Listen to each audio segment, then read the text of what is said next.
kalajengking yang masuk ke dalam tubuh beliau, dan beliau disengat dengan sengatan kalajengking yang beracun 11 sengatan.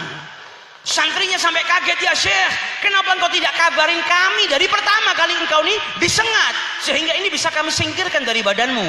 Kata Imam Malik bin Anas, aku malu memutus hadisnya Rasul sallallahu alaihi wasallam hanya karena sengatan seekor kalajengking. Kenapa bisa ta'zim? Karena cinta. Kalau tidak punya cinta sama Nabi nggak bisa ta'zim. Imam Malik bin Anas bisa sabar dengan sengatan kalajengking. Kita sholat ada laler aja sudah tangan kemana-mana, sudah nggak betah. Tapi beliau disengat seperti itu masih bisa bersabar. Itu semua beliau lakukan karena apa? Karena kecintaannya kepada Rasulullah Shallallahu Alaihi Wasallam. Kalau datang ke masjidnya Nabi, langsung ke jendela makamnya Nabi, mengucapkan salam terlebih dahulu, baru mengajarkan hadisnya Nabi besar Muhammad Shallallahu Alaihi Wasallam. Ketika ditanya, ya Malik, kalau kami ini berziarah ke makam Nabi, baiknya menghadap kemana? Menghadap ke makam Nabi atau menghadap ke kiblat? Kata Malik bin Anas, kenapa engkau hendak menghadap ke kiblat? Di hari kiamat yang berkata analaha, yang bisa menyelamatkan dirimu bukan Ka'bah, tapi sahibul magam Rasulullah Sallallahu Alaihi Wasallam. Ta'zim yang luar biasa, kecintaan yang luar biasa beliau dapetin dari mana? Karena cinta. Maka dari itu kalau kita ketemu ulama, orang yang alim tapi nggak ada mahabbahnya kepada Rasulullah, garing, kering. Tapi kalau ada orang yang ilmunya tidak banyak, sedikit, tapi mahabbahnya kepada Rasul Sallallahu Alaihi Wasallam luar biasa, maka kita akan dapatin cahaya mahabbah tadi tertular. Seperti para a'immah yang luar biasa. Orang yang punya mahabbah kepada Rasulullah semakin tawadhu, semakin merendah diri. Berapa banyak kisah Imam Malik bin Anas, Imam Darul Hijrah, sama santrinya sendiri saja ta'zim. Imam Malik bin Anas ini pernah mimpi berjumpa dengan Rasulullah. Rasulullah mengucapkan salam untuk muridnya Imam Syafi'i. Imam Syafi'i ini muridnya Imam Malik bin Anas, usianya beda jauh. Tapi kepandaian dan kesungguh-sungguhan Imam Syafi'i menjadi permata, menjadi cahaya matanya Imam Malik bin Anas. Sampai Imam Malik bin Anas pernah mimpi berjumpa dengan Rasulullah. Rasulullah nitipkan salam buat santrinya. Baligh salami ila Syafi'i Muhammad ibn Idris. Imam Malik saat itu sudah tua, bangun dari tidurnya dia perintahkan santrinya, pergi kau ke Imam Syafi'i, sampaikan kepada Muhammad bin Idris kalau semalam Malik mimpi berjumpa dengan Rasulullah dan Rasulullah memberikan salam kepadanya. Maka santrinya Imam Malik bin Anas pergi ke rumah Imam Syafi'i. Sampai di rumahnya Imam Syafi'i bawa kabar gembira. Saking gembiranya Imam Syafi'i tahu, kata Rasulullah, apa? Kalau engkau diberikan sesuatu yang berharga oleh orang, maka balaslah dengan yang lebih berharga. Salam saja kita diperintahkan balas dengan yang lebih mulia. Idza hayaitum bisalam fahayyu bi ahsani minha. Kalau ada orang mengucapkan salam kepada kita, salam itu doa. Assalamualaikum, berarti orang itu baik. Maka jawablah dengan yang lebih baik. Waalaikumsalam warahmatullahi wabarakatuh. Syafi'i ketika dapat kabar gembira, itu yang disuruh sama Imam Malik bin Anas, mau dikasih hadiah, tapi beliau nggak punya apa-apa. Hanya punya pakaian yang dipakai pada dirinya, itu pakaian yang paling bagus. Pakaian yang di lemarinya pakaian jelek-jelek, yang dipakai ternyata yang paling bagus. Dilepas pakaiannya, diberikan kepada santrinya Imam Malik yang bawa kabar gembira. Pulang ke rumahnya Imam Malik, ditanya sama Imam Malik, apa yang kau sampaikan kepada Syafi'i? Sudah. Kemudian saya diberi hadiah. Apa? Ini bajunya Syafi'i. Kata Imam Malik bin Anas, apa? Bolehkah aku pinjam bajunya Syafi'i? Ini bajunya orang istimewa, bajunya orang yang mendapatkan salam dari Rasulullah Sallallahu Alaihi Wasallam. Ini padahal Imam Malik bin Anas gurunya Imam Syafi'i. Tapi orang yang hatinya ada mahabbah kepada Rasulullah, alim dan cinta kepada Nabi yang luar biasa, menjadikan satu sama lain saling menghormati, tawadhu yang luar biasa. Makanya kalau kita baca sejarahnya para alim ulama yang punya mahabbah, selalu di situ ditulis tatalammad, satu sama lain saling berbagi ilmu. Bajunya Syafi'i diambil, dicuci dengan air, airnya diminum oleh Imam Malik bin Anas, mengharap keberkahannya Imam Syafi'i. Muridnya ngajar di masjid, Imam Malik bin Anas datang ke majelisnya tapi sembunyi di belakang dinding, di belakang tiang, karena kalau nampak takut kalau Imam Syafi'i tidak nyaman. Karena ada gurunya duduk di antara para santri, mendengar keluasan ilmu muridnya, kagum dengan muridnya sendiri, hormat dengan muridnya sendiri. Sampai setelah pengajian di dinding dulu di Masjid Nabawi itu, dinding tersebut ada tulisannya Imam Malik bin Anas sebelum ada renovasi. Ditulis oleh Imam Malik bin Anas, man arada ilmun nafis fa'alaihi bi Muhammad ibnu Idris. Barang siapa yang mau ilmu yang berharga, maka hendaknya dia menuntut ilmu atau belajar dengan Muhammad ibnu Idris, yaitu Imam Syafi'i. Selesai ngaji, selesai ngajar, Imam Syafi'i tahu kalau ternyata Imam Malik datang ke pengajiannya, duduk di belakang tiang. Beliau datangi, sudah pergi Imam Malik. Dan beliau dapati ada tulisan di tiang Masjid Nabawi, pujian dari gurunya untuk muridnya. Maka Imam Syafi'i pun menulis di bawah pujian Imam Malik bin Anas, wa kaifa yakunu dzalik wa ana tilmidzu Malik.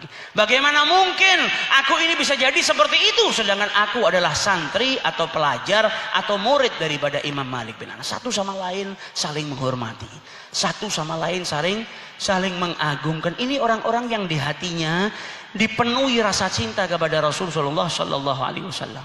Orang kalau di hatinya ada mahabbah, maka dia mendapatkan safwah al-iradah. Kemauannya ini yang baik-baik. Makanya orang-orang yang soleh itu kemauannya luar biasa. Pengen bangun malam tahajud, pengen begini, pengen begitu. Nggak punya kemauan maksiat. Karena apa? Dalam hatinya ada mahabbah kepada Rasulullah SAW. Kemauannya, cita-citanya pengen bangun ini, pengen punya majelis yang di situ dibacakan sejarah Nabi, kepingin punya pengajian sholawat. Nah, kebaikan-kebaikan ini datang dari mana? Dari hati yang suci, hati yang dibersihkan dengan mahabbah kepada Rasulullah SAW. Semakin kita cinta, tempat wadah hati ini semakin bersih, semakin bersih, semakin bersih. Akhirnya apa? Kemauan-kemauan yang numbuh dalam hati kita ini, kemauan-kemauan yang suci, yang bersih. Makanya kadang kita, kalau pas hati ini lagi bersih, kita punya kemauan yang luar biasa. Besok kepingin puasa. Besok kepingin hadir pengajiannya fulan. Besok kepingin sedekah, alhamdulillah dapat rezeki. Nah, di saat hati bersih seperti itu memunculkan kemauan-kemauan yang baik. Nah, ini zaman fitnah. Kita ini hidup di akhir zaman. Kalau nggak benar-benar jaga hati, na'udzubillah min dzalik. Orang sekarang gunakan lisannya buat fitnah sembarangan, mencaci maki. Ini zaman sudah kacau. Sekarang mau fitnah nggak butuh lisan. Fitnah sekarang nulis dengan tangan, disebarkan, selesai. Orang mau berbuat dosa semakin banyak. Orang mau beramal hasanah, mau beramal baik semakin sulit karena godaannya semakin besar. Fitnah di sana sini. Kalau kita nggak jaga hati kita nggak dipenuhi dengan mahabbah kepada Rasulullah Sallallahu Alaihi Wasallam. Mahabbah ini ada sirnya, ada rahasianya, ada berkahnya yang bisa menjaga dinding-dinding hati kita. Kalau nggak punya amalan-amalan seperti itu bahaya. Kita lihat berapa banyak saudara-saudara kita yang kelihatannya soleh, mulutnya digunakan untuk caci maki sana sini. Naudzubillah. Fitnah sana sini. Bukan hanya fitnah orang soleh, ulama kadang difitnah, ulama dikomentari, wa'iyadzubillah. Saudara seimannya yang awam, yang bodoh, nggak boleh difitnah.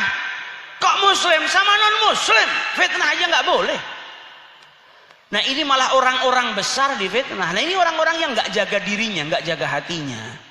Nah, hadirnya kita di majelis seperti ini agar kita mempelajari akhlak-akhlaknya Rasulullah Sallallahu Alaihi Wasallam. Bagaimana sifat-sifat yang diturunkan oleh Rasulullah Sallallahu Alaihi Wasallam. Na'udzubillah, jangan sampai gunakan lisan untuk memfitnah, untuk mencaci. Semua ada hukumannya. Kalau nggak dihukum di dunia, dihukum di akhirat nanti sama Allah Taala. Di zamannya Imam Malik ini sampai dikatakan tidak ada yang boleh berfatwa di Madinah selagi Malik bin Anas masih hidup. Kenapa beliau dikatakan seperti itu?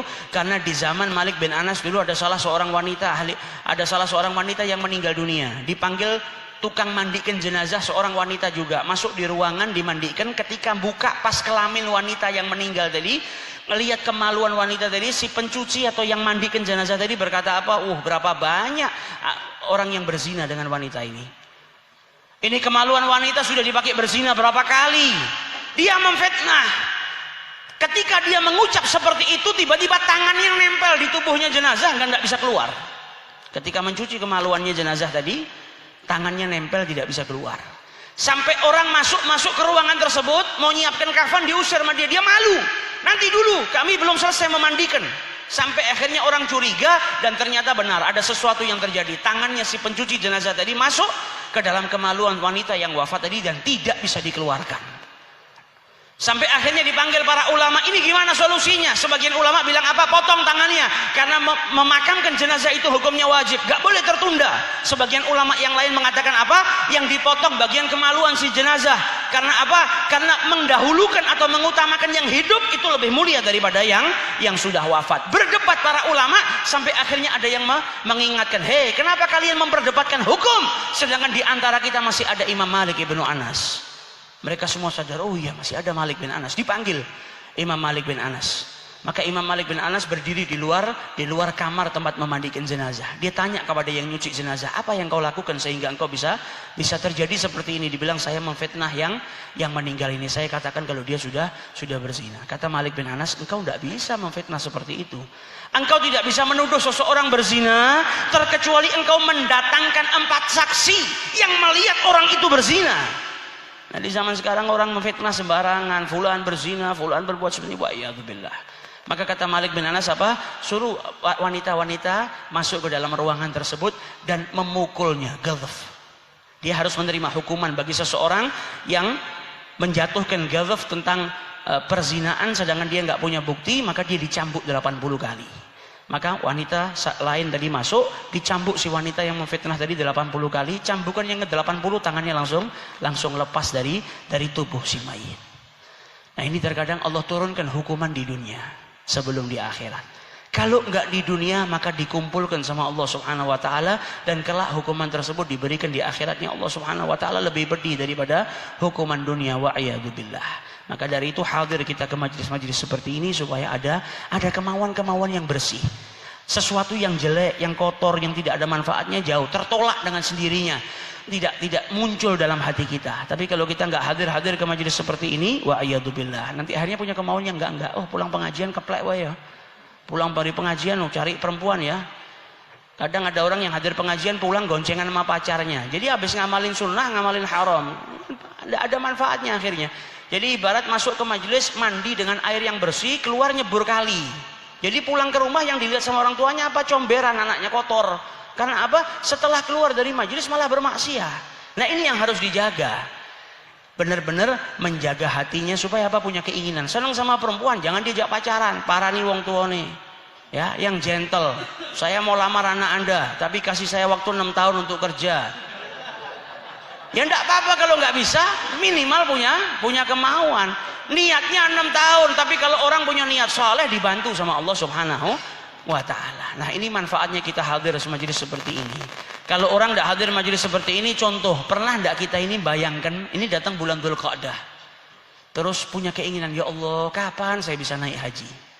Kalau keinginan saja nggak ada, gimana dia mau naik haji?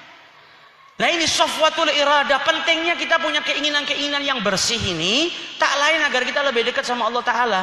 Terkadang lewat tahun datang, kita keinginan saja untuk naik haji nggak ada.